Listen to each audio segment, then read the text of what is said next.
কাঠমিস্ত্রি খালেকের এই ব্যস্ততা বলে দিচ্ছে অমর একুশে বইমেলা শুরু হতে আর বেশি দিন সময় নেই। অন্যদিকে এত স্টলের মধ্যে শ্রমিকের সংখ্যাও বেশ কম। এর মধ্যে সঠিক সময়ে স্টল নির্মাণের কাজ শেষ করতে হবে। তাই তো এখন হাতুর আর করাতের শব্দে মুখরিত সোহরাওয়ার্দী উদ্যান ও বাংলা একাডেমি প্রাঙ্গণ। নির্ধারিত সময়ের মধ্যে কাজ শেষ হবে, যেহেতু এবার তো নাম্বারটা অলরেডি আগে দিয়েছে। গত ফিরে 23 থেকে নাম্বার দেয়, সেই নাম্বারটা এবার তো ধরেন 20 থেকে নাম্বার দিয়েছে। ড্র হয়েছে 20 তারিখে, কাজ শেষ সঠিক সময়ের মধ্যে মনে হয় যে কাজ সম্পূর্ণটা হবে আর কি। 1 তারিখ মেলা উদ্বোধন, সুতরাং আমার 28 তারিখের ভিতরে কাজ গুছাইতে হবে, 31 তারিখের ভিতরে কাজ গুছাইতে হবে। সেক্ষেত্রে সরকার প্রশাসন 30 তারিখ পর্যন্ত সময় বেঁধে দেয়। তো 30 তারিখ যদি বেঁধে দেয় তাহলে আমার 29 তারিখের ভিতরে কাজ গুছাতে হবে। মাঝখানে একটু কম আছে, দূরত্ব কাজ চলছে আর কি।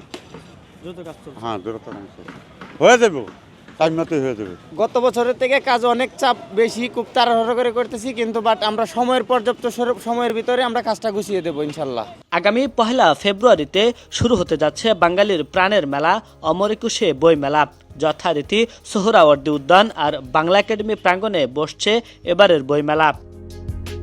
আমরা তো সবাই আশাবাদী, এখন নতুন পরিবেশ, পাঠকরাও দেখা যাক এই নতুন পরিবেশে মেলায় কেমন উপভোগ করে। বই মেলা নিয়ে এবার আমরা আশাবাদী অনেক, যেহেতু একটা পুরো দেশের প্রেক্ষাপট পরিবর্তন হয়েছে, নতুন একটা প্রেক্ষাপটের নতুন একটা বইমেলা, এবং সেই সাথে আমাদের প্রকাশন থেকে এবার বেশ কিছু নতুন লেখকদের, নতুন প্রজন্মের খুবই খ্যাতিমান নতুন প্রজন্মের লেখকদের বেশ কিছু বই আসছে। বিগত 16-17 বছর ধরে একটা গৃহবন্ধুর লাগান ছিল, এবার মনে হয় মানুষের একটা এই মেলা নিয়ে একটা উৎসবের মতন একটা মানুষের মনে, স্টুডেন্টদের মনে, সাধারণ জনতার মনে, ঠিক আছে, একটা আনন্দ উৎসব করতেছে।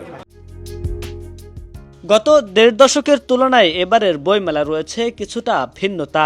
জুলাই আগস্ট স্বৈরাচার শেখ হাসিনা সরকারের পতনকে স্মৃতি রাখতে থাকবে জুলাই আগস্ট চত্বর।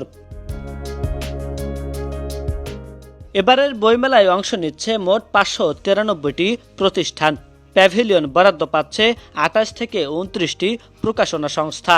বইমেলা নিরাপত্তার জন্য থাকছে ড্রোন, সোয়াদ, bomb disposal unit. Abdul Hamid, Kaler Kantho, Dhaka.